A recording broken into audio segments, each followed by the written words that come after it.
وذكر فإن الذكرى تنفع المؤمنين.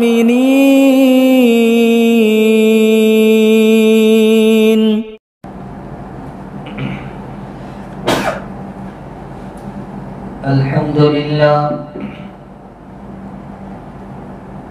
لله نحمده ونستعينه ونستغفره ونؤمن به ونتوكل عليه ونعوذ بالله من شرور أنفسنا ومن سيئات أعمالنا. من يهده الله فلا مضل له ومن يضلله فلا هادي له. ونشهد أن لا إله إلا الله وحده لا شريك له. ونشهد أن سيدنا ونبينا ومولانا محمدا عبده ورسوله صلى الله تعالى عليه وعلى آله وأصحابه وبارك وسلم تسليما كثيرا. أما بعد فأعوذ بالله من الشيطان الرجيم. بسم الله الرحمن الرحيم. فليضحكوا قليلا وليبكوا كثيرا جزاء بما كانوا يكسبون. بزرگان محترم اور برادران عزیز، یہ سورہ توبہ کی 82 نمبر کی آیت ہے. اس آیت پاک میں اللہ رب العزت ارشاد فرماتے ہیں کہ چاہیے کہ وہ لوگ کم ہنسیں اور زیادہ روئے. اس آیت پاک سے اللہ رب العزت کے سامنے رونے کی فضیلت معلوم ہوتی ہے. آیت کا پس منظر بعد میں آپ کے سامنے پیش کیا جائے گا. ایک بچہ جب دنیا میں آتا ہے تو وہ روتا ہوا، بلبلاتا ہوا، آنسو بہاتا ہوا آتا ہے تو اس کی ماں کی چھاتی میں دودھ جوش مارنے لگتا ہے. ایک عورت اپنے شوہر کے سامنے، خاوند کے سامنے آنسو بہا کر اپنی مراد کو پا لیتی ہے. ایک بچہ اپنے باپ کے سامنے رو کر اپنا مدعا بیان کر کے مقصد میں کامیابی حاصل کر لیتا ہے. ایک ماتحت اپنے افسر کے سامنے چند آنسو بہا کر مراد کو پا لیتا ہے. یہاں تک کہ ایک مرید اپنے آقا کے سامنے رو کر اس کے دربار میں اپنی جگہ بنانے میں کامیاب ہو جاتا ہے. ٹھیک اسی طرح ایک بندہ خوف خدا اور خشیت الہی سے چند آنسو بہا کر اپنے حقیقی خالق و مالک سے اپنی بات کو منوا لیتا ہے. قرآن کریم کی آیات پر غور کیا جائے تو پتہ چلے گا رب العالمین نے اپنے سامنے رونے کی بڑی فضیلت بیان کی ہے. سورہ بقرہ میں یہودیوں کے دلوں کی سختی کو اللہ تعالیٰ نے بڑے اچھے انداز میں بیان کیا. چنانچہ اللہ کا ارشاد ہے ثم قست قلوبكم من بعد ذلك فهي كالحجارة أو أشد قسوة وَإِنَّ مِنَ الْحِجَارَةِ لَمَا يَتَفَجَّرُ مِنْهُ الْأَنْهَارُ وَإِنَّ مِنْهَا لَمَا يَشَّقَّقُ فَيَخْرُجُ مِنْهُ الْمَاءُ وَإِنَّ مِنْهَا لَمَا يَهْبِطُ مِنْ خَشْيَةِ اللَّهِ وَمَا اللَّهُ بِغَافِلٍ عَمَّا تَعْمَلُونَ۔ اس آیت پاک میں باری تعالیٰ نے یہودیوں کے دلوں کی سختی کو بیان کرتے ہوئے فرمایا کہ ان کے دل تو پتھر سے بھی زیادہ سخت ہو گئے، اس لیے کہ پتھروں میں بعض پتھر ایسے ہوتے ہیں جن سے نہریں جاری ہو جاتی ہیں، بعض ایسے ہوتے ہیں کہ جو شک ہوتے ہیں اور ان سے پانی نکلنے لگتا ہے، اور بعض ایسے ہوتے ہیں جو اللہ کے خوف سے اوپر سے لڑک کر نیچے آ جاتے ہیں۔ باری تعالیٰ بتلانا چاہتے ہیں کہ اے یہودیوں، افسوس تمہارے دلوں میں اتنی سختی ہو گئی کہ یہ پتھر بھی تم سے زیادہ اچھے، وہ خوف خدا سے لڑک کر نیچے آ جاتے ہیں، لیکن تمہارے دلوں میں ذرا بھی نرمی نہیں۔ اسی طرح 7ویں پارے کی شروعات ہوتی ہے، اللہ رب العزت کا ارشاد ہے وَإِذَا سَمِعُوا مَا أُنزِلَ إِلَى الرَّسُولِ تَرَى أَعْيُنَهُمْ تفيض من الدمع مما عرفوا من الحق يقولون ربنا آمنا فاكتبنا مع الشاهدين۔ یہ آیت اس موقع پر نازل ہوئی جبکہ حبشہ سے نجاشی کا ایک وفد سرور دو عالم صلی اللہ علیہ وسلم کی خدمت میں آیا تھا، اور اللہ کے نبی علیہ السلام نے ان کو سورہ یاسین پڑھ کر سنائی تھی۔ وہ لوگ زار و قطار رونے لگے، اتنا روئے کہ ان کی داڑھییں آنسوؤں سے تر ہو گئی، تو اس پر اللہ نے یہ آیت اتاری۔ اسی طرح سورہ توبہ کی آیت جو شروع میں آپ کے سامنے تلاوت کی، اللہ کا فرمان ہے فَلْيَضْحَكُوا قَلِيلًا، چاہیے کہ وہ لوگ کم ہنسے، وَلْيَبْكُوا كَثِيرًا، اور زیادہ رونے والے بنے۔ اس آیت میں ان منافقین کو جھنجھوڑا گیا ہے جو غزوہ تبوک میں محض سستی کی بنا پر شریک نہیں ہوئے تھے، تو فرمایا کہ وہ لوگ اپنی اس حرکت پر دنیا میں تو تھوڑا ہنس لیں گے، لیکن آخرت میں بہت روئیں گے۔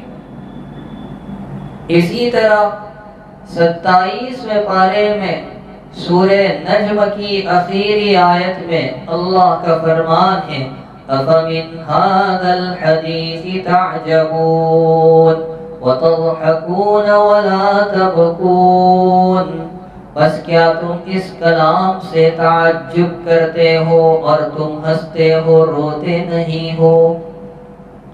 جب یہ آیت نازل ہوئی تو اہل صفہ اس قدر روئے کہ ان کے آنسو ان کے رخساروں پر بہہ پڑے۔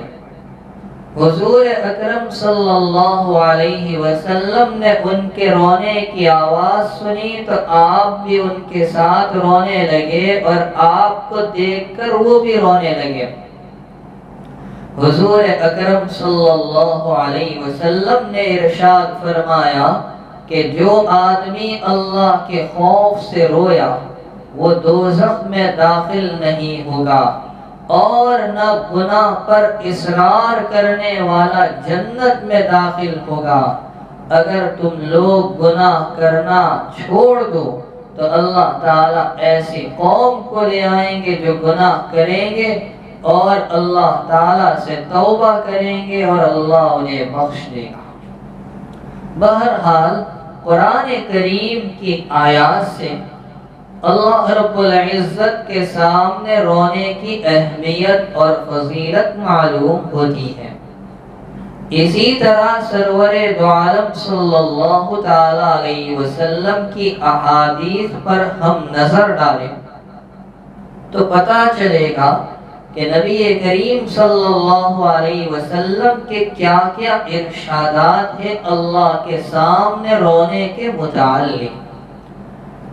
حضرت عبداللہ ابن عباس رضی اللہ تعالی عنہما سے روایت ہے، جناب رسول اللہ صلی اللہ علیہ وسلم نے ارشاد فرمایا کہ دو آنکھیں آگ کو نہیں چھوئے گی، ایک وہ آنکھ جو اللہ کے خوف سے روئی ہوگی اور ایک وہ آنکھ جو اللہ کی راہ میں پہرا دے کر رات گزارتی ہوگی۔ یہ دو آنکھیں ایسی بابرکت ہیں جہنم کی آگ انہیں نہیں پہنچے گی۔ حضرت معاویہ بن حیدہ رضی اللہ تعالیٰ عنہ کی روایت میں دو کے بجائے تین کا ذکر ہے کہ تین لوگوں کی آنکھیں ایسی ہیں کہ جہنم میں جانا تو درکنار جہنم کی آگ بھی نہیں دیکھے گی۔ ایک وہ آنکھ جس نے جاگ کر اللہ کے راستے میں پہرا دیا ہو، دوسری وہ آنکھ جو اللہ کے خوف و خشیت سے آنسو بہاتی ہو، اور تیسری وہ آنکھ جو اللہ تعالیٰ کی حرام کی ہوئی چیزوں سے باز رہتی۔ خادم رسول حضرت انس بن مالک رضی اللہ تعالی عنہ نبی کریم صلی اللہ علیہ وسلم سے نقل کرتے ہیں کہ اللہ عز و جل ارشاد فرمائیں گے کہ دوزخ میں سے، جہنم میں سے ہر ایسے آدمی کو نکال دو جس نے ایک دن بھی مجھے یاد کیا یا میرے خوف سے وہ ڈرا، ایسے آدمی کو جہنم سے نکال دو۔ حضرت ابو ہریرہ رضی اللہ تعالیٰ عنہ سے روایت ہے، جناب رسول اللہ صلی اللہ علیہ وسلم ارشاد فرماتے ہیں کہ اللہ کے خوف سے رونے والا انسان دوزخ میں داخل نہیں ہوگا، جیسا کہ دودھ ایک مرتبہ تھن سے نکل آتا ہے دوبارہ تھن میں داخل نہیں ہوتا، تو اسی طرح جو بندہ اللہ کے خوف سے رویا ہوگا وہ بھی جہنم میں داخل نہیں ہوگا۔ حضرت عبداللہ ابن مسعود رضی اللہ تعالی عنہ سے روایت ہے کہ حضور اکرم سرکار دو عالم صلی اللہ علیہ وسلم ارشاد فرماتے ہیں کہ جس مسلمان کی آنکھ سے مکھی کے سر کے برابر خوف خداوندی کی وجہ سے آنسو بہہ کر اس کے چہرے پر آ گریں گے، اللہ تعالیٰ اس پر جہنم کی آگ کو حرام فرما دیں گے۔ بخاری شریف میں ایک روایت ہے، اللہ کے نبی علیہ السلام ارشاد فرماتے ہیں کل قیامت کے دن 7 قسم کے بندے ایسے ہوں گے جن کو اللہ تعالیٰ اپنے عرش کے سائے میں جگا دیں گے، اور اس دن اللہ کے عرش کے سائے کے علاوہ اور کوئی سایہ نہیں ہوگا۔ اب میں یہ 7 کی فہرست آپ کے سامنے پیش نہیں کرتا، صرف اتنا بتلاتا ہوں کہ ان 7 میں 7ویں نمبر پر نبی کریم صلی اللہ علیہ وسلم نے یہ بات ارشاد فرمائی وَرَجُلٌ ذَكَرَ اللَّهَ خَالِيًا فَفَاضَتْ عَيْنَاهُ، کہ وہ آدمی جو تنہائی میں اپنے رب کو یاد کرے اور اس کے خوف و خشیت سے آنسو بہائے، یہ وہ مبارک عمل ہے جس کی وجہ سے اسے کل قیامت کے دن رب کائنات کے عرش کے سائے میں ٹھکانہ ملے گا، اور اس دن رب العالمین کے عرش کے سائے کے علاوہ اور کوئی سایہ بھی نہ ہوگا۔ ایک اور روایت میں نبی کریم صلی اللہ تعالی علیہ وسلم نے لوگوں سے خطاب فرمایا۔ آپ کے خطاب کے دوران ایک بندہ آپ کے سامنے بیٹھا ہوا تھا، وہ رو پڑا۔ اللہ کے نبی علیہ السلام نے ارشاد فرمایا، اگر آج تمہارے درمیان وہ تمام مومن موجود ہوتے جن کے گناہ پہاڑوں کے برابر ہیں تو اس ایک آدمی کے رونے کی وجہ سے وہ بخش دیے جاتے، اور یہ اس وجہ سے کہ اس کے رونے کی وجہ سے فرشتے بھی رو پڑے اور وہ دعا کر رہے تھے، اے اللہ نہ رونے والوں کے حق میں رونے والوں کی شفاعت قبول کر لے۔ اسی طرح حضرت انس بن مالک رضی اللہ تعالیٰ عنہ سے روایت ہے کہ ایک مرتبہ سرور دو عالم صلی اللہ علیہ وسلم نے خطبہ دیا، ایسا خطبہ کہ کبھی آپ سے ایسا خطبہ سنا نہیں تھا۔ نبی کریم صلی اللہ علیہ وسلم نے ارشاد فرمایا کہ جو باتیں میں جانتا ہوں اگر تم جان لو، لو کنتم تعلمون ما اعلم لضحکتم قلیلا ولبکیتم کثیرا، کہ جو باتیں میں جانتا ہوں اگر تم جان لو تو تمہاری حالت یہ ہوگی کہ تم لوگ بہت کم ہنسو گے اور بہت زیادہ رونے والے ہو جاؤ گے۔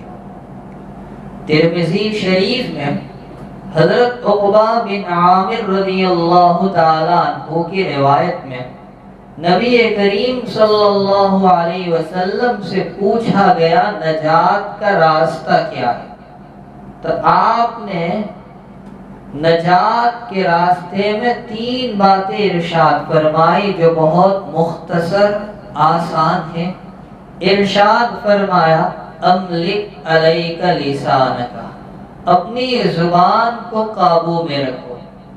دوسرے نمبر پر فرما وابکی علی خطیئتک ولیسعک بیتک، چاہیے کہ تمہیں تمہارا گھر کافی ہو جائے، یعنی تم زیادہ اوقات گھر میں رہا کرو۔ اور تیسرے نمبر پر فرمایا وابکی علی خطیئتک، اپنے گناہوں پر رو لیا کرو۔ میرے بھائیوں، نمونے کے طور پر میں نے آپ کے سامنے نبی کریم صلی اللہ علیہ وسلم کے یہ چند ارشادات پیش کیے، ورنہ سمجھدار کے لیے اور عمل کرنے والے کے لیے تو ایک روایت بھی کافی ہے۔ یہ تمام روایات صاف طور پر بتلاتی ہے کہ ہم دنیا میں ہنسنے کے لیے پیدا نہیں ہوئے، بلکہ ہمیں اللہ کے سامنے رونے کی اور زیادہ سے زیادہ رونے کی، آنسو بہانے کی عادت ڈالنی چاہیے۔ یہ دنیا ہنسنے کی جگہ نہیں ہے۔ ہنسنے سے ہوتا کیا ہے؟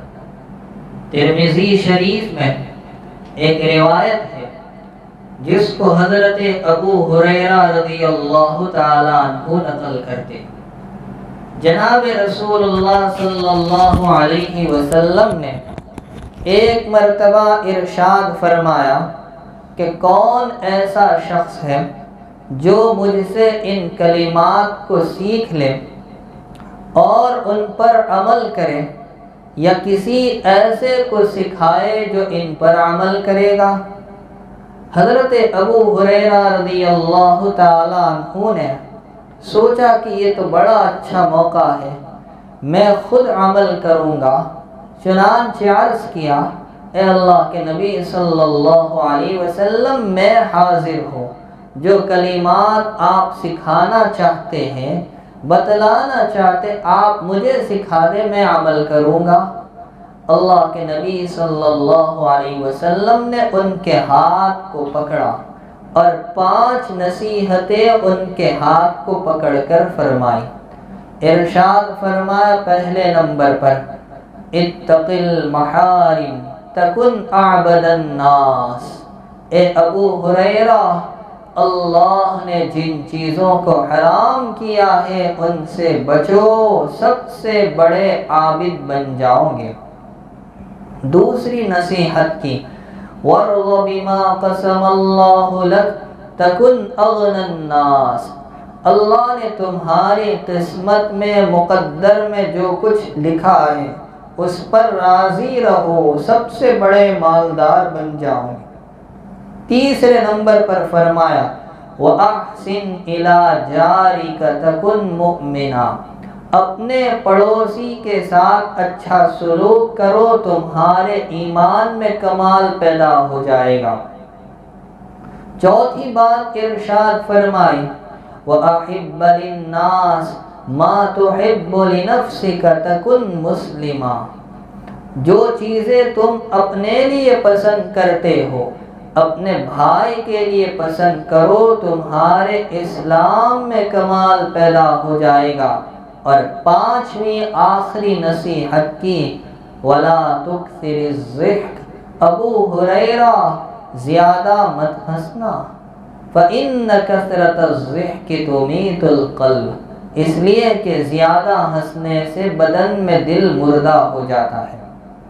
ایک پتے کی بات میں آپ کو بتاؤں، حضرت موسیٰ علیہ السلام حضرت خضر علیہ السلام کی خدمت میں رہے، اور جب جدا ہونے لگے، یہ واقعہ فقی ابو اللیث سمرقندی رحمۃ اللہ علیہ نے اپنی کتاب تنبیہ الغافلین میں لکھا ہے کہ حضرت موسیٰ علیہ السلام کی اور حضرت خضر علیہ السلام کی جب جدائی ہونے لگی تو حضرت موسیٰ علیہ السلام نے حضرت خضر سے درخواست کی کہ آپ مجھے کچھ نصیحت کر دیں۔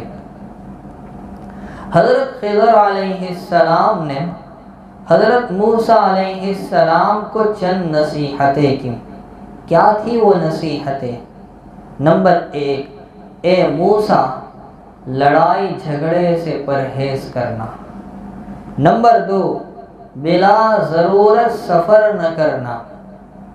نمبر 3، بلا وجہ ہنسنے سے بچنا۔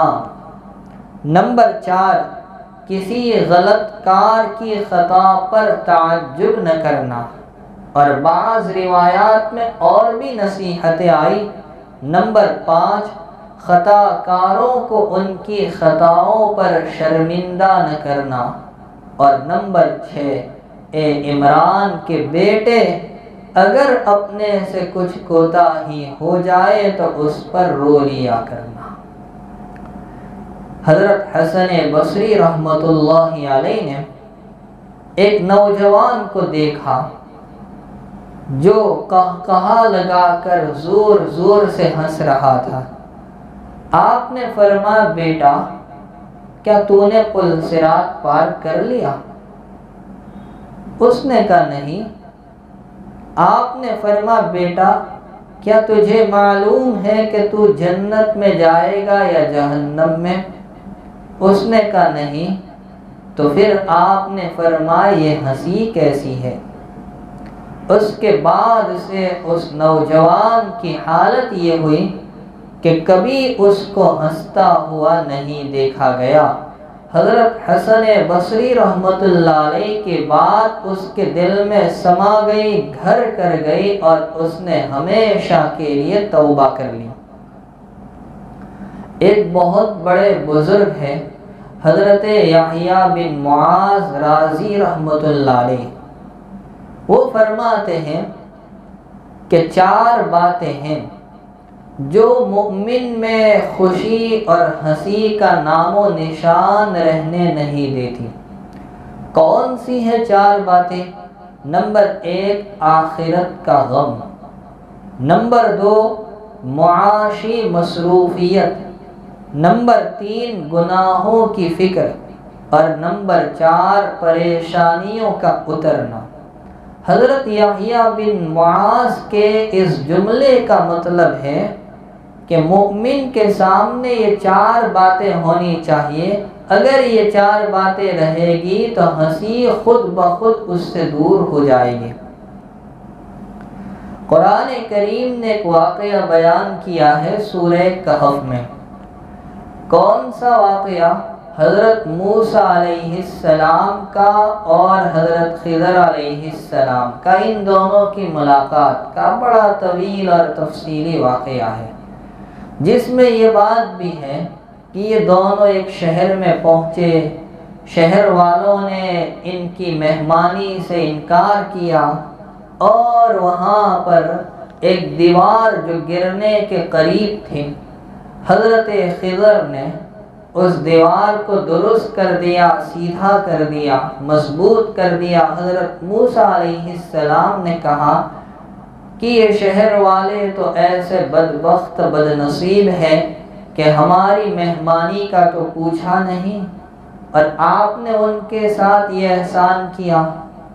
تو بتایا کہ اس دیوار کے نیچے کچھ یتیم بچوں کا خزانہ ہے۔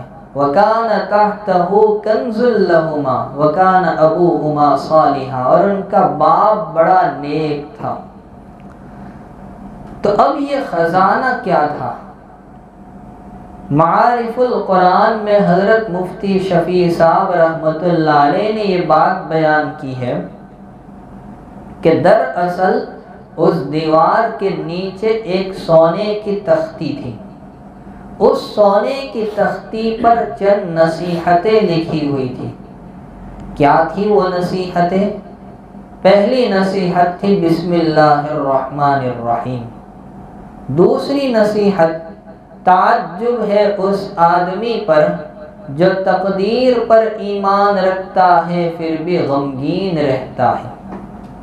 تیسری نصیحت، تعجب ہے اس آدمی پر جو اس بات پر ایمان رکھتا ہے کہ رزق کی ذمہ داری اللہ نے لی ہے پھر بھی ضرورت سے زیادہ مشقت اٹھاتا ہے۔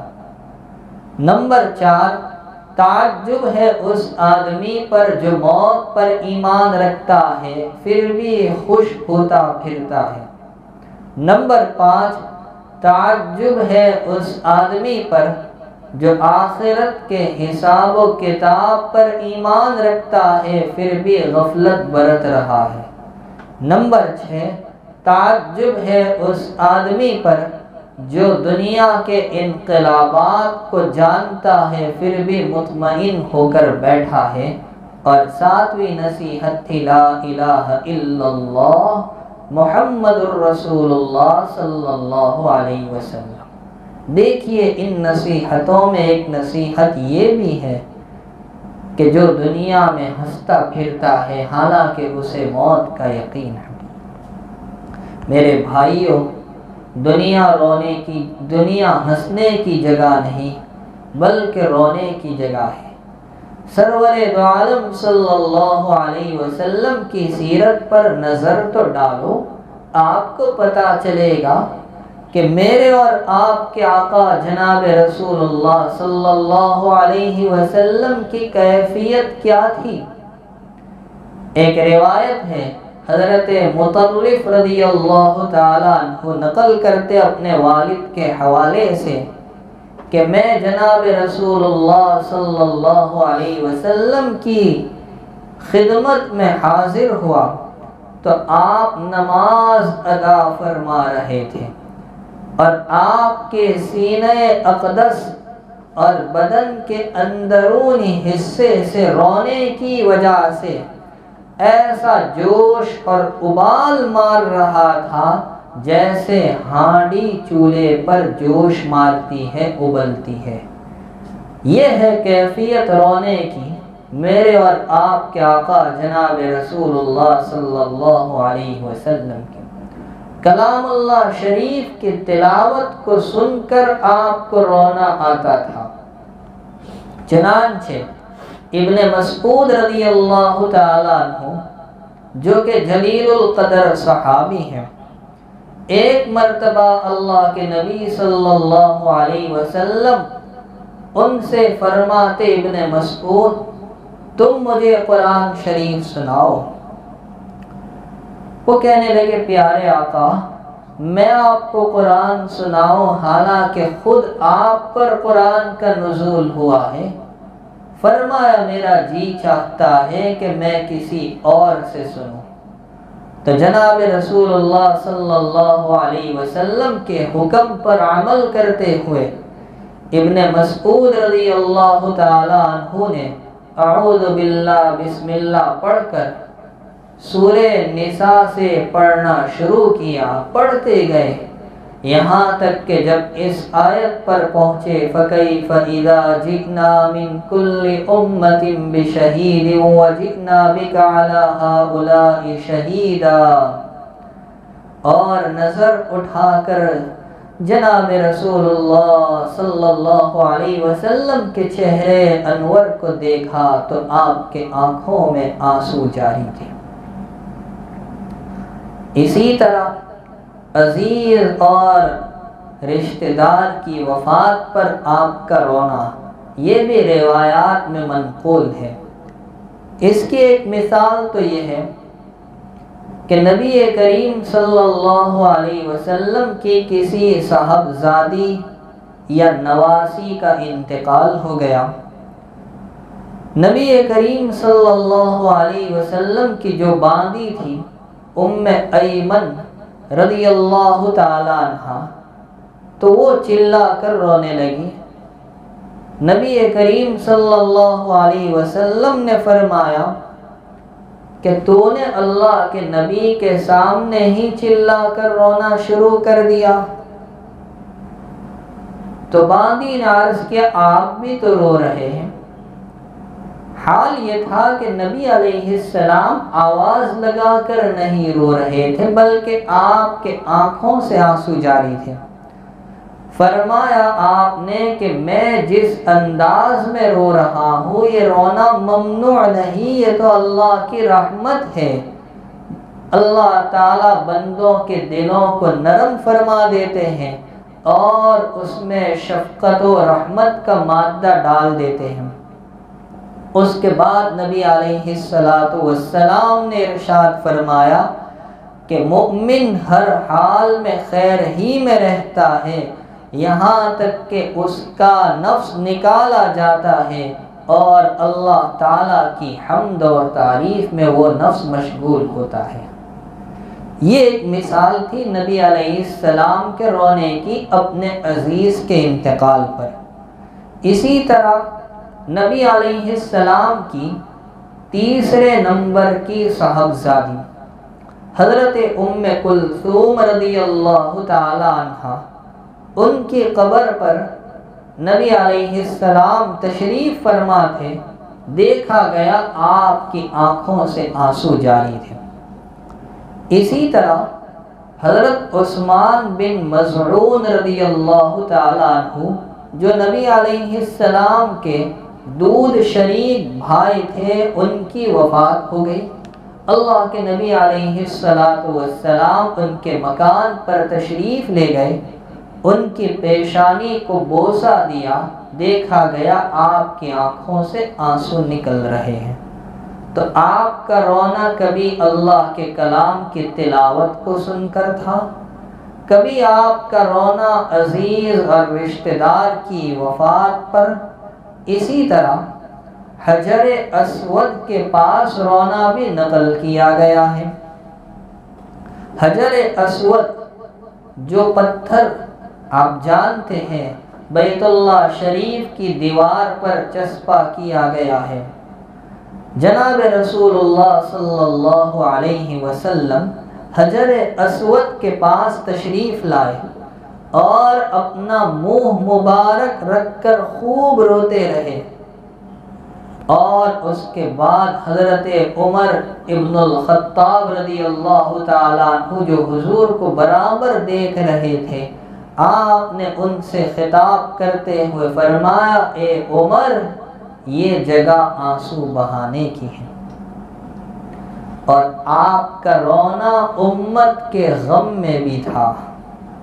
چنانچہ حضرت عبداللہ بن عمرو بن العاص رضی اللہ تعالی عنہما روایت نقل کرتے ہیں کہ جناب رسول اللہ صلی اللہ علیہ وسلم نے قرآن کریم میں سے حضرت ابراہیم علیہ السلام کے اس جملے کی تلاوت فرمائی. کیا ہے وہ جملہ؟ رب انہن اضللن کثیرا من الناس فمن تبعنی فإنہ منی ومن عصانی فإنک غفور رحیم. اے میرے پروردگار، ان بتوں نے بہت سے لوگوں کو گمراہ کر دیا. جو شخص میری پیروی کرنے والا ہوگا وہ تو مجھ سے ہے، میرے راستے پر ہے، اور جس نے میری نافرمانی کی یقیناً آپ بڑے بخشنے والے رحم کرنے والے ہیں. اور آپ نے قرآن کریم میں سے حضرت عیسیٰ علیہ السلام کے اس جملے کی تلاوت کی. اِن تُعَذِّبْهُمْ فَإِنَّهُمْ عِبَادُكَ وَإِن تَغْفِرْ لَهُمْ فَإِنَّكَ أَنْتَ الْعَزِيزُ الْحَكِيمُ. پروردگار، اگر آپ ان کو عذاب دے تو یہ آپ کے بندے ہیں، اور اگر آپ انہیں بخش دے تو یقیناً آپ غالب حکمت والے ہیں. ان دو آیتوں کی تلاوت کے بعد فخر دو عالم صلی اللہ علیہ وسلم نے اپنے ہاتھوں کو آسمان کی جانب اٹھایا اور دعا کی، اے میرے اللہ میری امت، اے میرے اللہ میری امت. پھر نبی علیہ السلام پر گریہ طاری ہوا. اللہ تعالیٰ نے ارشاد فرمایا، اے جبرائیل میرے محبوب کے پاس جاؤ اور ان کا حال معلوم کرو، حالانکہ اللہ عالم الغیب ہے، خوب جانتے ہیں، اور جاؤ ان سے پوچھو کہ اس قدر آپ پر گریہ کیوں طاری ہے، آپ اتنا کیوں رو رہے ہیں. جبرائیل امین حاضر خدمت ہوئے اور آ کر بات بتائی کہ اللہ تعالیٰ پوچھ رہے ہیں کہ اے محبوب خدا صلی اللہ علیہ وسلم، آپ اتنا کیوں رو رہے ہیں؟ فرمایا اپنی امت کے غم میں. اللہ تعالیٰ نے جبرائیل سے فرمایا، اے جبرائیل جاؤ میرے محبوب کے پاس جاؤ اور ان سے کہو آپ کی امت کی بخشش کے معاملے میں ہم آپ کو راضی کر دیں گے، رنجیدہ نہیں کریں گے. تو یہ نبی کریم صلی اللہ علیہ وسلم کا رونا تھا. رونے کی جو کیفیت رسول پاک صلی اللہ علیہ وسلم کے اندر پائی جاتی تھی تو وہ آپ کے تربیت یافتہ صحابہ میں بھی پائی جاتی تھی. حضرت انس بن مالک رضی اللہ تعالیٰ عنہ سے روایت ہے کہ حضرت ابو بکر صدیق رضی اللہ تعالیٰ عنہ نے حضرت عمر فاروق رضی اللہ تعالیٰ عنہ سے کہا کہ چلو ہمارے ساتھ چلو، ہم ام ایمن کی ملاقات کے لیے جاتے ہیں. ام ایمن نبی کریم صلی اللہ علیہ وسلم کی باندی تھی جو آپ کے والد ماجد نے میراث میں چھوڑی تھی، اور نبی علیہ السلام وہ بھی ان کی ملاقات کے لیے جایا کرتے تھے. تو صدیق اکبر حضرت عمر سے کہہ رہے کہ چلو ہم ام ایمن کی ملاقات کے لیے جائے، جیسا کہ سرور دو عالم صلی اللہ علیہ وسلم کی عادت تھی. جب یہ دونوں حضرات حضرت ام ایمن رضی اللہ تعالی عنہا کی ملاقات کے لیے آئے، وہ رونے لگی. ان دونوں نے پوچھا تم کیوں روتی ہو؟ اللہ جل جلالہ کے یہاں جو سامان اس کے رسول کے لیے تیار ہے وہ تو بہت بہتر ہے. حضرت ام ایمن نے جواب دیا کہ میں اس لیے نہیں رو رہی ہوں، بلکہ میرا رونا تو اور وجہ سے ہے. میں تو اس لیے رو رہی ہوں کہ اب آسمان سے وحی کا آنا بند ہو گیا۔ ام ایمن کی اس بات کو سن کر دونوں بزرگ حضرت ابو بکر صدیق رضی اللہ تعالیٰ عنہ اور حضرت عمر فاروق رضی اللہ تعالیٰ عنہ دونوں رونے لگے۔ یہ ہے صحابہ کا رونا۔ امام غزالی رحمۃ اللہ علیہ نے اپنی کتاب احیاء العلوم میں لکھا ہے کہ حضرت عمر فاروق رضی اللہ تعالی عنہ اتنا روتے تھے کہ ان کے رخسار پر کثرت سے رونے کی وجہ سے نالیوں کے 2 نشان پڑ گئے تھے۔ ایک مشہور صحابی ہے حضرت عبداللہ بن رواحہ رضی اللہ تعالیٰ عنہ، جو غزوہ موتا میں شہید ہوئے تھے۔ ایک مرتبہ وہ اپنی بیوی کی گود میں سر رکھ کر لیٹے تھے، اچانک رو پڑے۔ ان کو دیکھ کر بیوی بھی رونے لگی۔ حضرت عبداللہ بن رواحہ رضی اللہ تعالی عنہ نے پوچھا کہ تم کیوں رو رہی ہو؟ تو ان کی بیوی نے جواب دیا کہ آپ کو دیکھ کر مجھے بھی رونا آ گیا ہے۔ حضرت عبداللہ بن رواحہ رضی اللہ تعالی عنہ نے کہا، اللہ کی بندی، میرے سامنے قرآن شریف کی ایک آیت آئی جو سورہ مریم میں ہے، 16ویں پارے میں اللہ تعالیٰ ارشاد فرماتے ہیں، وَإِن مِّنكُمْ إِلَّا وَارِدُهَا كَانَ عَلَىٰ رَبِّكَ حَتْمًا مَّقْضِيًّا۔ اللہ تعالیٰ ارشاد فرماتے ہیں، تم میں سے کوئی ایسا نہیں جس کا گزر جہنم کی طرف سے نہ ہو، یعنی ہر ایک کو اس پر سے گزر کر ہی جانا ہوگا۔ عبداللہ ابن رواحہ رضی اللہ تعالیٰ عنہ فرماتے ہیں، میں نہیں جانتا کہ جہنم سے نجات پاؤں گا یا نہیں، اس لیے میں رو رہا ہوں۔ امام ابن ابی الدنیا رحمۃ اللہ علیہ نے ایک حیرت ناک واقعہ لکھا ہے۔ ابو عمرو کہتے ہیں کہ میں نے ایک بزرگ جن کا نام حضرت والد اجری رحمۃ اللہ علیہ تھا، ان کو دیکھا کہ وہ مسجد میں آتے تو اپنے سر کو رومال سے ڈھک کر آتے اور ایک کونے میں کھڑے رہ کر مسلسل نماز پڑھتے رہتے، دعائیں کرتے رہتے اور زار و قطار روتے رہتے تھے۔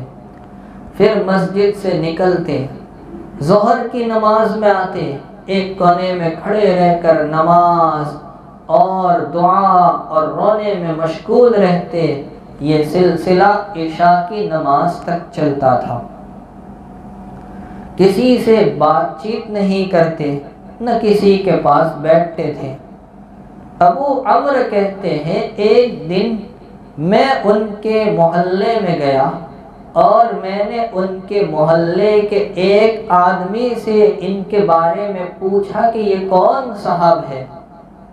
انہوں نے جواب دیا، آپ کو معلوم نہیں اور آپ کن کے بارے میں پوچھ رہے ہو کہ یہ کون صاحب ہے؟ یہ تو حضرت والد اجری رحمۃ اللہ علیہ ہے، جنہوں نے اللہ تعالیٰ سے یہ عہد کر رکھا ہے کہ جب تک قیامت کے دن اللہ تعالیٰ کو اپنی آنکھوں سے نہیں دیکھ لیں گے اس وقت تک نہیں ہنسیں گے۔ یہ تھے ہمارے اکابر۔ حضرت شیخ مولانا محمد زکریا صاحب رحمۃ اللہ علیہ نے لکھا ہے کہ میں نے 2 بزرگوں کو دیکھا کہ جو اخیر رات میں خوب رویا کرتے تھے، کثرت سے روتے ہوئے میں نے 2 بزرگوں کو دیکھا۔ ایک تو حضرت شیخ فرماتے میرے والد ماجد حضرت مولانا یحییٰ صاحب رحمۃ اللہ علیہ، اور دوسرے شیخ الاسلام والمسلمین حضرت مولانا سید حسین احمد مدنی رحمۃ اللہ علیہ۔ آگے لکھتے ہیں کہ حضرت شیخ مولانا حسین احمد مدنی رحمۃ اللہ علیہ وہ تو اخیر رات میں اتنا روتے کہ رو رو کر ایک شعر پڑھتے تھے، چے بودے کہ دوزخ زمن پر شدے مگر دیگرے را رہائی شدے۔ اس کا مطلب یہ پروردگار اگر قیامت کے دن سارے لوگوں کو جہنم سے نجات دے دی جائے، مگر اس کے لیے شرط یہ ہے کہ حسین احمد کو جہنم میں جانا ہوگا، اگر اس شرط پر نجات ہو تو میں جہنم میں جانے کو تیار ہوں۔ حضرت موسیٰ علیہ السلام ایک مرتبہ رب العالمین کی ملاقات کے لیے چلے، راستے میں دیکھا ایک پتھر ہے اور اس پتھر میں سے رونے کی آواز آ رہی ہے، بلک بلک کر رو رہا ہے۔ حضرت موسیٰ علیہ السلام نے اس پتھر سے پوچھا کہ تو کیوں رو رہا ہے، کیا وجہ ہے؟ اس پتھر نے کہا کہ میں اس خوف سے رو رہا ہوں کہ کہیں اللہ تعالی قیامت کے دن مجھے جہنم کا ایندھن نہ بنا دے۔ قرآن کریم نے بھی تو یہی بات کہی ہے، وقودها الناس والحجارہ، کہ جہنم کا ایندھن انسان اور پتھر ہوں گے، تو کہیں مجھے جہنم کا ایندھن نہ بنا دیا جائے، اس خوف سے میں رو رہا ہوں۔ حضرت موسیٰ علیہ السلام نے اس پتھر کو تسلی دی اور کہا دیکھ میں اس وقت رب العالمین کے دربار میں اس سے ہم کلامی کے لیے جا رہا ہوں، رب العالمین سے میں تیری سفارش کروں گا۔ حضرت موسیٰ علیہ السلام اللہ تعالیٰ کے دربار میں پہنچے اور ہم کلامی کا شرف نصیب ہوا، اور ہم کلامی کی لذت ایسی تھی کہ پتھر کی بات بھول گئے۔ اللہ تعالیٰ نے یاد دلایا، اے موسیٰ تم پتھر کو بھول گئے، اس نے کچھ کہا تھا؟ تو حضرت موسیٰ علیہ السلام کہتے پروردگار جی ہاں، وہ پتھر رو رہا تھا، میں نے پوچھا کیوں رو رہا ہے؟ اس نے کہا اس ڈر سے، اس خوف سے کہ کہیں مجھے جہنم کا ایندھن نہ بنا دیا جائے، تو میں نے اس کو تسلی دی تھی اور کہا تھا کہ میں رب العالمین سے تیری سفارش کروں گا۔ اللہ تبارک و تعالی نے ارشاد فرمایا، اے موسیٰ جاؤ اس پتھر کو کہہ دو اور بتلا دو ہم نے اس کی مغفرت کر دی، ہم اسے جہنم میں داخل نہیں کریں گے۔ حضرت موسیٰ علیہ السلام وہاں سے تشریف لائے، پتھر کو بشارت سنا دی۔ کچھ دنوں کے بعد حضرت موسیٰ علیہ السلام دوبارہ کوہ طور پر رب العالمین سے ہم کلامی کے لیے جانے لگے، اسی راستے سے گزرے اور اسی پتھر کو دیکھا، واپس رو رہا ہے۔ پوچھا کہ تو کیوں رو رہا ہے؟ میں نے تو تجھے بشارت سنا دی، تجھے اللہ کا پیغام سنا دیا کہ اللہ تعالیٰ نے تیری مغفرت کر دی، پھر کیوں رو رہا ہے؟ میں نے تجھے بتایا تھا اللہ تعالیٰ تجھے جہنم میں داخل نہیں کریں گے۔ اس پتھر نے جواب میں کہا، اے موسیٰ اس وقت یعنی پہلے میں جو رو رہا تھا وہ اللہ کے خوف سے رو رہا تھا، اور اس وقت اب کی بار میں جو رو رہا ہوں وہ اللہ کی محبت میں رو رہا ہوں کہ اللہ نے مجھے ایسی نعمت عطا کی ہے کہ اللہ نے میری بخشش کر دی، وہ مجھے جہنم میں داخل نہیں کرے گا، تو میں اس کی محبت میں کیوں نہ رہوں۔ مولانا روم رحمت اللہ علیہ نے ایک عجیب واقعہ لکھا ہے۔ ایک بزرگ تھے، ان پر بہت سارا قرضہ ہو گیا اور قرضے کی ادائیگی کا کوئی انتظام نہیں ہو رہا تھا کہ ان کا آخری وقت آ پہنچا۔ قرض خواہوں کو پتہ چلا تو ان کے گھر پہنچ گئے اور قرضے کی ادائیگی کا مطالبہ کیا۔ بزرگ نے جواب دیا، دیکھو اس وقت میرے پاس تمہارے قرض کی ادائیگی کا کوئی انتظام نہیں ہے، تم یہاں بیٹھ جاؤ، اللہ تعالیٰ کوئی انتظام کر دے۔ سارے حضرات بیٹھ گئے۔ تھوڑی دیر کے بعد ایک حلوہ بیچنے والے بچے کی آواز سنائی دی۔ بزرگ نے اپنے خادم کو کہا، جاؤ اس حلوہ بیچنے والے کو بلاؤ۔ اس حلوہ بیچنے والے بچے کو بلایا گیا۔ بزرگ نے کہا، یہ جتنے بیٹھے سب کو حلوہ کھلاؤ، مٹھائی کھلاؤ۔ اس نے سب کو حلوہ کھلایا اور پھر بزرگ سے کہا، پیسے؟ کہا یہ بھی بیٹھے، تو بھی بیٹھ جا۔ وہ بچہ بیٹھ گیا۔ تھوڑی دیر کے بعد بزرگ نے اپنے چہرے پر چادر اوڑھ لی۔ اب سب کو گمان ہوا کہ ان کا آخری وقت آ پہنچا ہے اور ان کا انتقال ہوا۔ سارے حضرات رنجیدہ ہوئے اور بچہ بلک بلک کر رونے لگا کہ میرے پیسے چلے گئے، میرا مال ضائع ہو گیا۔ حالانکہ بزرگ کا انتقال نہیں ہوا تھا۔ کچھ دیر کے بعد کسی نے دروازے پر دستک دی۔ بزرگ نے خادم سے کہا، جاؤ دیکھو کون ہے۔ ایک صاحب آئے اور ایک تھیلی بزرگ کی خدمت میں ہدیے میں پیش کی۔ بزرگ نے اپنے خادم سے کہا، تھیلی میں سے پیسے نکالو اور جتنے قرض کے مطالبے کرنے والے سب کو ان کی رقم دیتے چلے جاؤ۔ خادم نے تھیلی ہاتھ میں لی، پوچھا، بھائی تمہارا کتنا قرض ہے؟ کہا اتنا ہے۔ اس کو وہ رقم نکال کر دی۔ دوسرے کو پوچھا، تمہارا کتنا ہے؟ وہ رقم نکال کر دی۔ اخیر میں اس حلوہ بیچنے والے بچے کو پوچھا، تیرا قرض کتنا ہے؟ اس نے اپنی رقم بتائی کہ اتنی رقم ہوئی۔ بزرگ خادم نے نکال کر دی، تھیلی خالی ہو گئی۔ خادم کو بڑا تعجب ہوا۔ اس نے آ کر بزرگ سے کہا، حضرت دو باتیں ہیں، ایک بات سمجھ میں آئی، ایک سمجھ میں نہیں آئی۔ جو بات سمجھ میں آئی وہ تو یہ کہ تھیلی میں اتنی ہی رقم تھی جتنا آپ کا قرضہ تھا، اس کو تو میں سمجھ گیا کہ یہ آپ کی کرامت ہو سکتی ہے، لیکن جو بات سمجھ میں نہیں آئی وہ یہ کہ آپ نے اس حلوہ بیچنے والے معصوم بچے کو کیوں رلایا، اس کا قصور کیا تھا؟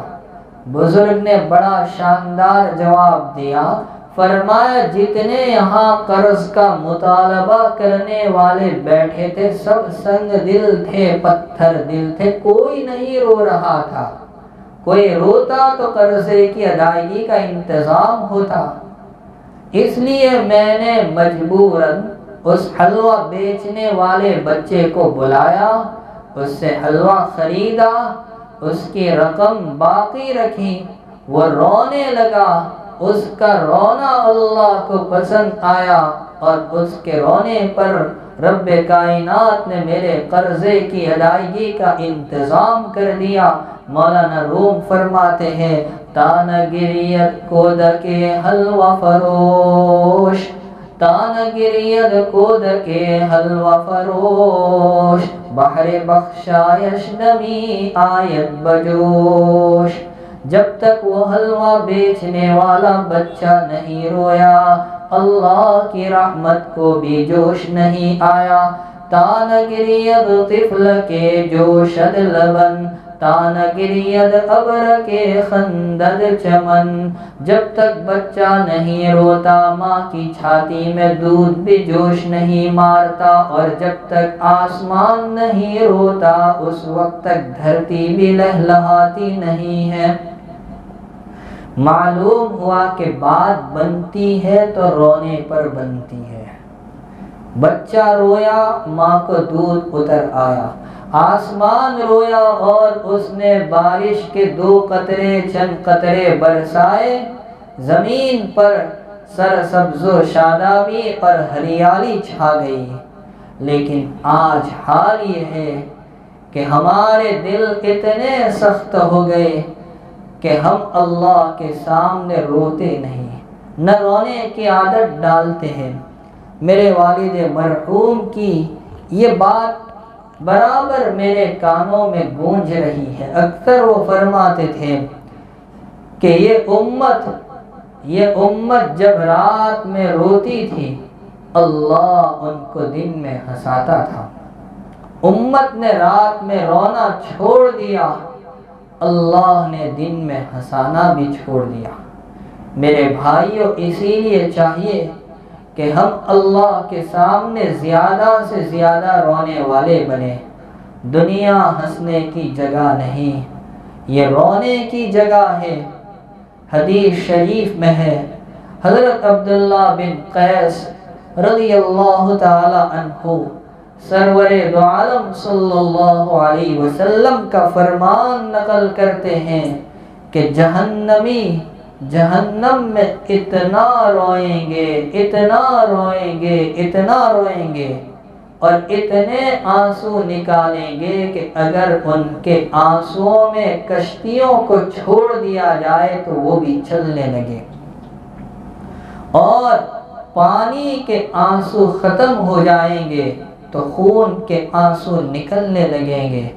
آج وقت ہے، آنکھیں کھلی ہے، اس لیے ہمیں چاہیے کہ مبارک ایام اور مبارک راتوں کی قدر کر لے، مصلی بچھا کر اپنے رب کے سامنے تھوڑی دیر اپنے لیے، اپنی اولاد کے لیے، امت کے لیے گڑ گڑانے کی، آنسو بہانے کی عادت ڈالے تو انشاءاللہ آپ کا یہ رونا، آنسو بہانا اللہ کے یہاں ضائع نہیں ہوگا۔ رب کریم ہمیں عمل کی توفیق و سعادت نصیب فرمائے۔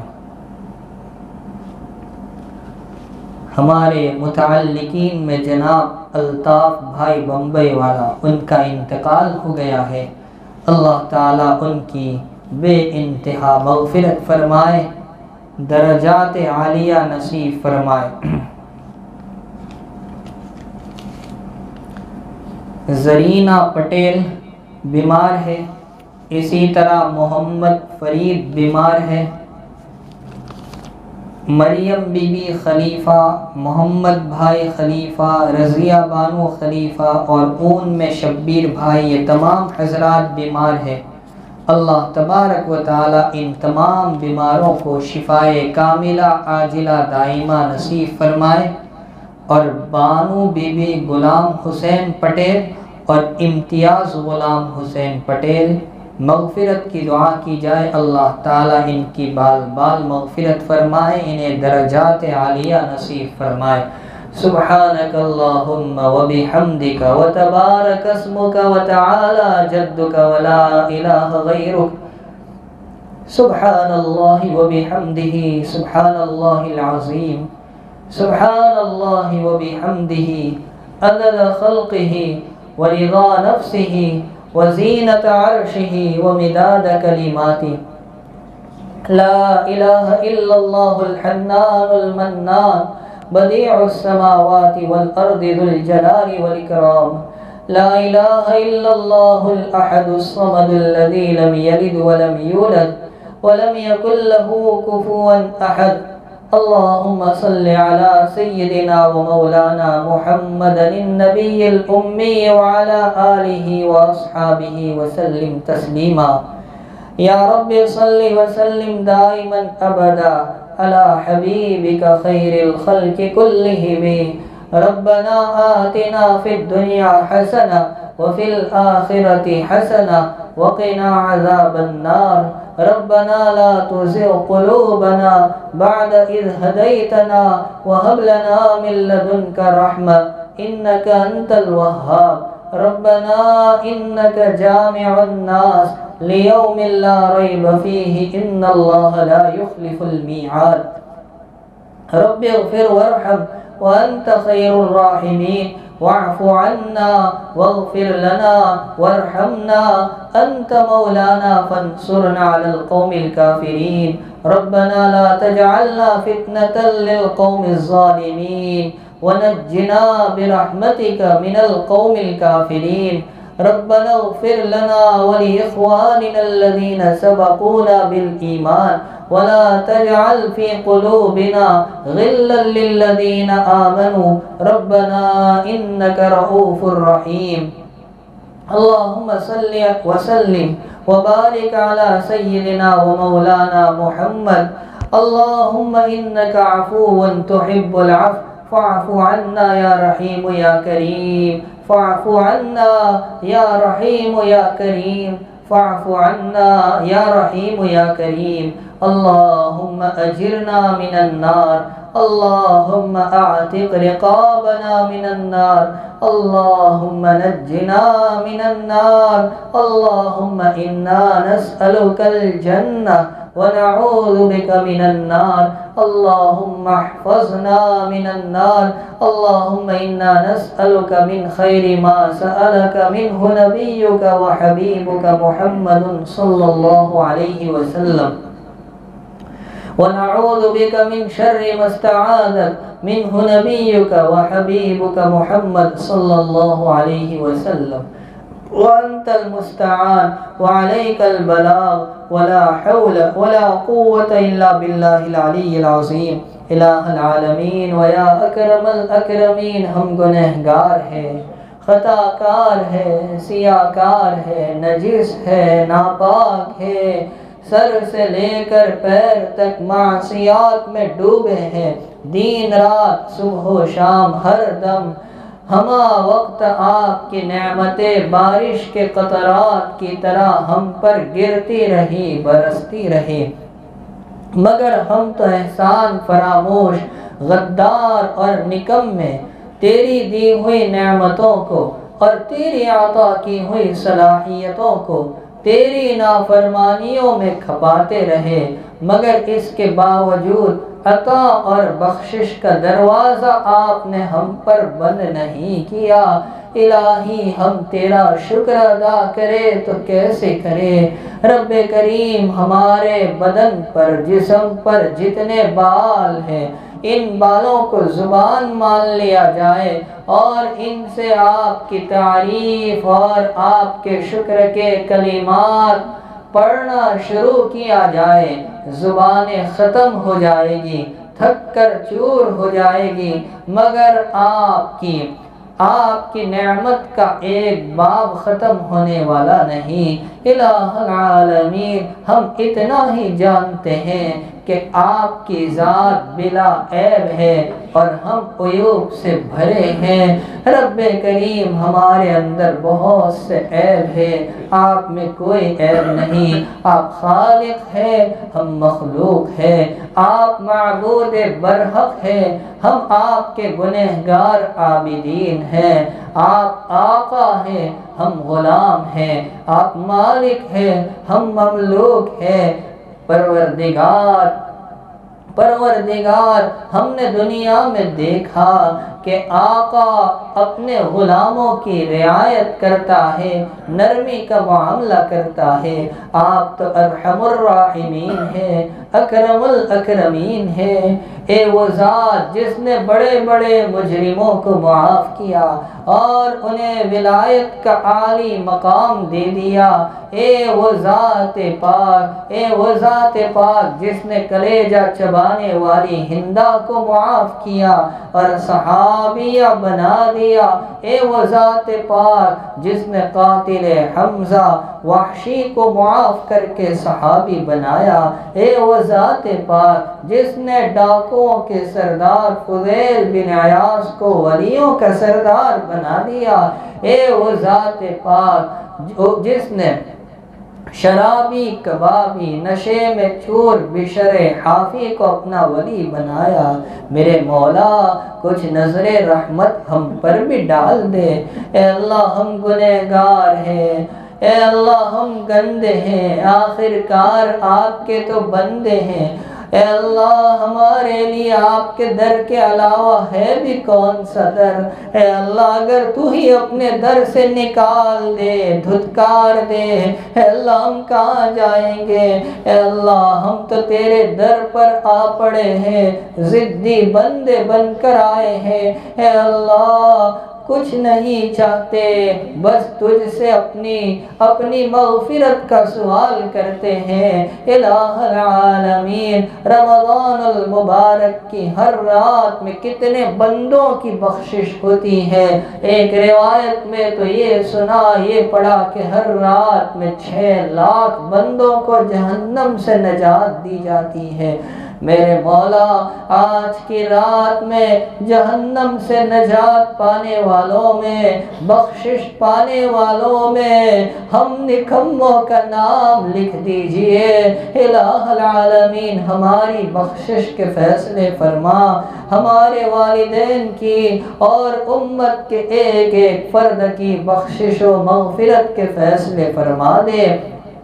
الہ العالمین بڑا نازک دور ہے، ہمارے ایمان پر ڈاکہ ڈالا جا رہا ہے اور مختلف قسم کے منصوبے تیار ہو رہے ہیں، پسے پردہ سازشیں رچی جا رہی ہیں۔ اہل ایمان کو فٹ بال کی طرح، گیم کی طرح ادھر ادھر لڑکایا جا رہا ہے۔ تیرے محبوب نے جو پیش گوئی فرمائی تھی وہ سامنے آ رہی ہے، آخری دور کی نشانیاں قریب آ رہی ہیں۔ الہی تاریک اور اندھیرے فتنے اٹھ رہے ہیں، ایمان کی حفاظت بڑا نازک مسئلہ بن چکا ہے۔ الہ العالمین تیرے محبوب سرور دو عالم صلی اللہ علیہ وسلم کی مقدس ذات پر کیچڑ اچھالا جا رہا ہے۔ اے اللہ حال ہی میں ایک خبیث بدبخت نے محبوب خدا صلی اللہ علیہ وسلم کی عظمت و تقدس پر کیچڑ اچھالنے کی کوشش کی ہے۔ اے اللہ اس کی قسمت میں اگر ہدایت ہے تو ہدایت کے زیور سے تو اسے آراستہ فرما، نہیں ہے تو جس طرح بلعم کی زبان لٹک کر کتے کی طرح سینے پر آ گئی تھی، اے اللہ اس ظالم کی، اس ناپاک کی، اس ملعون کی، اس بدبخت کی زبان کو اس سے زیادہ باہر کر کے لوگوں کے لیے عبرت اور نمونہ بنا دے۔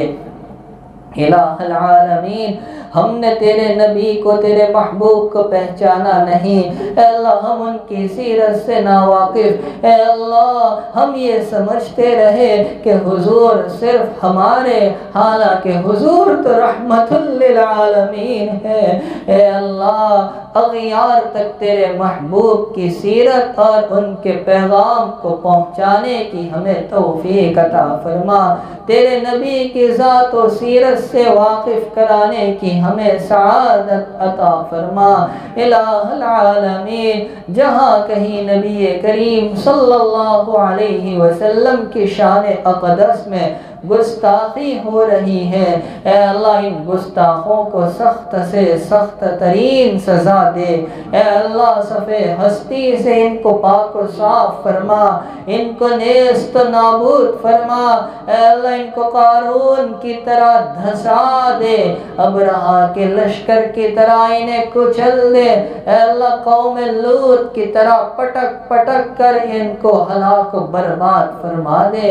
الہ العالمین ہمیں نبی پاک علیہ السلام کا سچا پکا عشق نصیب فرما، عشق کے تقاضوں کو پورا کرنے والا بنا، نبی کی محبت نصیب فرما، نبی کے نام کی لذت نصیب فرما، نبی کی سنتوں پر عامل بنا دے۔ الہ العالمین آج ہم نے نبی کی سنتوں کو چھوڑا ہے، الہی ہمارا قصور ہے، ہمیں معاف فرما دے، سنتوں کا کا عشق نصیب فرما، سنتوں کے انوارات برکات سے مالا مال فرما۔ اے اللہ ہمارے بیماروں کو شفائے کاملہ عاجلہ دائمہ مستمرہ عطا فرما، مرحومین کی بے انتہا مغفرت فرما، انہیں درجات عالیہ عطا فرما، مقروضین کے قرضوں کی ادائیگی کا غیب سے انتظام فرما، محبوسین کو رہائی نصیب فرما، مقدمات میں جو ماخوذ ہے انہیں بری فرما، بے مکانوں کو مکان، بے دکانوں کو دکان، بے جوڑ کو مناسب جوڑ، اور بے اولاد کو نیک صالح اولاد کی نعمت سے مالا مال فرما۔ اے اللہ جن کی آمدنی کم ہے، اخراجات بڑے ہوئے ہیں، خصوصاً پچھلے 1 سال سے جبکہ اس وبائی مرض میں پورا عالم پھنسا ہوا ہے، الجھا ہوا ہے، لوگوں کی آمدنی کم ہو چکی ہے، فاقے چل رہے ہیں۔ اے اللہ تمام کی آمدنی میں رزق میں وسعت و برکت مقدر فرما، حلال روزی نصیب فرما، حرام اور مشکوک سے حفاظت فرما۔ اے اللہ آخرت کی ذلتی اور رسوائی سے بچا لی، اپنے عرش کے سائے میں مقام عطا فرما، جناب رسول اللہ صلی اللہ علیہ وسلم کا دیدار نصیب فرما، ان کی شفاعت اور ان کے دستے برکت سے حوض کوثر پر لذت جام نصیب فرما، پل صراط پر بجلی کی رفتار پار لگا دے، جہنم میں گرنے سے بچا لے، اور جنت الفردوس میں اعلی مقام محض اپنے فضل و احسان سے نصیب فرما۔ وصلی اللہ تعالی علی خیر خلقہ محمد وآلہ وصحبہ اجمعین برحمتک یا ارحم الراحمین۔